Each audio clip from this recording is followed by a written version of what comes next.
Tips kung gusto mong tumagal yung mga gamit mo sa bahay. Number 1, lagi mong lilinisin. Kaibigan yung mga gamit natin sa bahay, parang tao din yan. Subukan mo magtrabaho nang wala kang ligo, wala kang toothbrush, di ba wala kang kondisyon? Ganon din yung mga appliances tsaka mga electronics natin. Kung hindi mo yan lilinisin, kung hindi mo i-regular check-up, hindi mo i-maintenance, hindi yan magpa-function na maayos. Kaya simula ngayon, lagi mo nang lilinisin yung mga gamit mo. Number 2, huwag mo isagad. Di ba sabi nila, isagad mo, huwag. Huwag mong subukan, masisira ang buhay mo.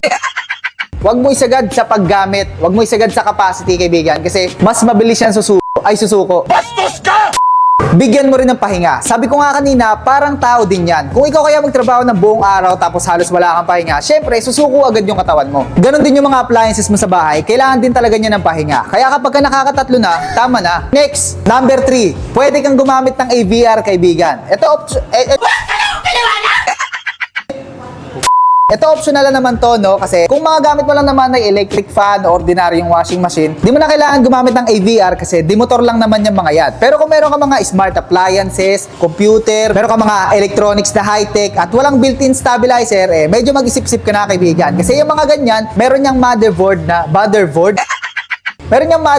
na sensitive sa voltage fluctuation. Yung voltage fluctuation, yan yung nai-experience mo na nagba-brownout, bumabalik, nagba-brownout, tas babalik na naman. Malakas makasira yan sa mga appliances na may motherboard. Alam naman natin kapag high-tech, syempre mas expensive yan. Ngayon, kung ayaw mong bumili ng mga appliances o mga high-tech na gamit mo, pwede kang gumamit ng AVR para kung sakali mang madalas yung brownout o yung voltage fluctuation dyan sa lugar mo, ang masisira ay yung AVR at hindi yung mga kagamitan mo. So, paano ba nag-work yung AVR o paano niya nagagawang protektahan yung mga appliances o mga electronic devices? Yan ang panoorin mo sa susunod nating video. Don't forget to like and follow for more tips.